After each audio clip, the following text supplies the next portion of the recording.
والصلاة والسلام على رسول الله. مرحبا بالشيخ عايض، فقد نزل في بلده الثاني وبين أهله. نرحب به ونسعد بوصوله، وشعب تونس مسرور جدا بوصول الشيخ إلى بلده الثاني. وكان النبي صلى الله عليه وسلم إذا عاد إلى المدينة استقبله الناس بالترحيب، وربما رفعوا إليه صبيانهم، والعلماء ورثة الأنبياء، والشيخ نحسبه من ورثة رسول الله صلى الله عليه وسلم، فقد ورث عنه العلم والدعوة والأخلاق الحسنة. وتونس بلد مضياف وشعبها كذلك، وتونس لا تزال تتواصل مع علمائها ودعاتها حيثما كانوا وأيا كانت جنسيتهم، فهذا الدين لا يعرف الحدود، وهذا العلم كذلك لا يعرف الحدود. ونحن في أمس الحاجة إلى زيارة الشيخ وأمثاله من علماء الأمة المعروفين بالوسطية والاعتدال والحكمة والموعظة الحسنة، وذلك حتى ينور على الناس ويوجه الناس ويحسن توجيه الناس، وبخاصة فئة الشباب. فنحن نريد أن يبقى هذا التواصل وهذا الارتباط بين علماء الأمة المعروفين بالاعتدال والوسطية كأمثال الشيخ عايض وسائر علماء الأمة.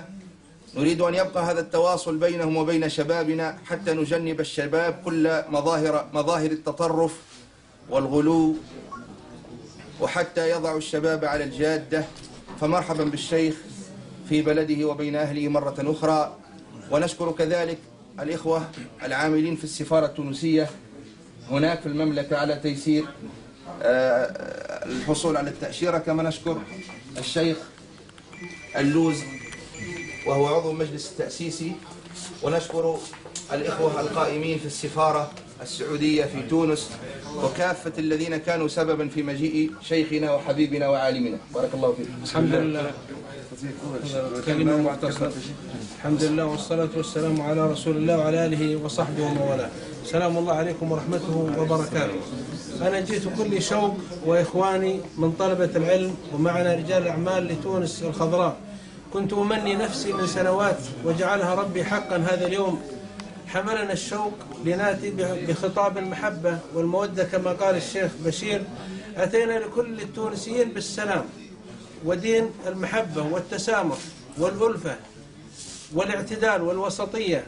جينا وكلنا أشواق لهذا البلد الجميل كما يقول الشاعر العربي: يا تونس الخضراء جئت شاعرا وعلى جبيني وردة وكتاب.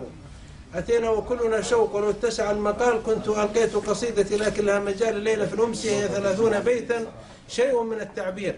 الحقيقة نحمل سلام الجميع، سلام خادم الحرمين الشريفين، سلام كل الشعب السعودي، علماء ورجال أعمال وإعلاميين. ما لقينا أحد أو اتصل بنا أحد إلا قال سلم على الشعب العظيم، شعب تونس الذي اكتشف طريق النضال وكان مدرسة في طلب العدل والحرية. زادكم الله توفيقا، وأبشركم أن ليس لنا موقف مسبق، إنما أتينا باسم الإسلام العظيم الذي بعث به صلى الله عليه وسلم، لا باسم طائفة ولا مذهب ولا حزب ولا حركة، باسم دين محمد بن عبد الله صلى الله عليه وسلم الذي أتى عليه في جبريل، أتاه في غار حراء. فهذا هو ديننا الذي جمعنا بكم. أنتم أرض العظماء والعباقرة، أرض ابن خلدون والطاهر بن عاشور وأبي القاسم الشابي وآلاف الفاتحين والعظماء والعلماء، فجمعنا الله بكم على خير. وسوف تسمعون فيما يتلو إن شاء الله ما يجمعنا ويؤلف بين قلوبنا. وتحية لا تنتهي لكم أيها الشعب العظيم. بارك الله فيك. بسم الله والصلاة والسلام على رسول الله.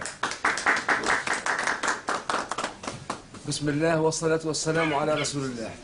مرحبا بشيخنا القرني، هذا العلم، هذا القامة العظيمة الذي يقدم بيننا الآن بركة وخيرا إن شاء الله على أرض تونس.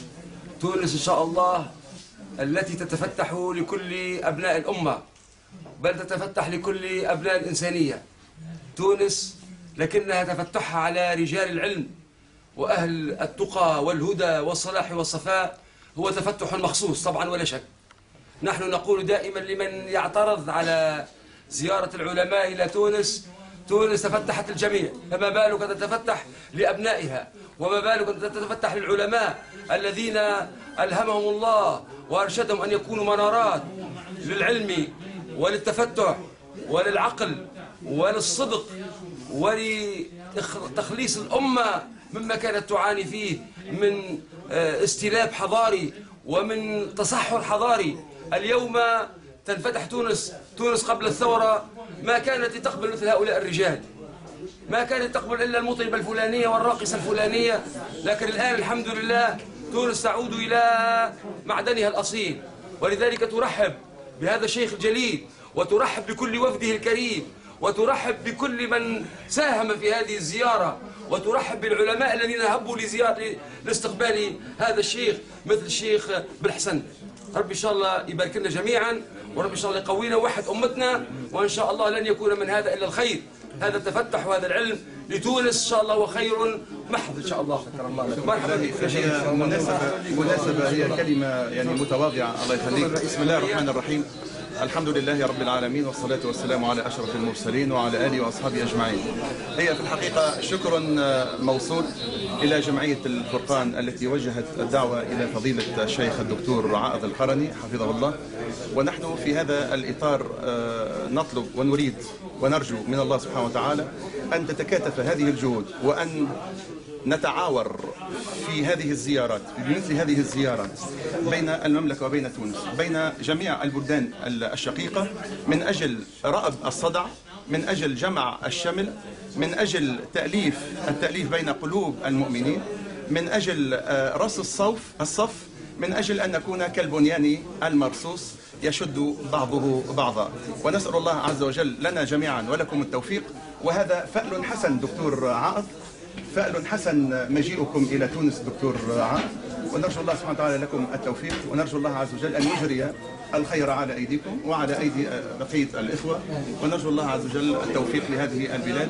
والسلام عليكم ورحمة الله وبركاته. الله شكرا. الله يبارك فيك.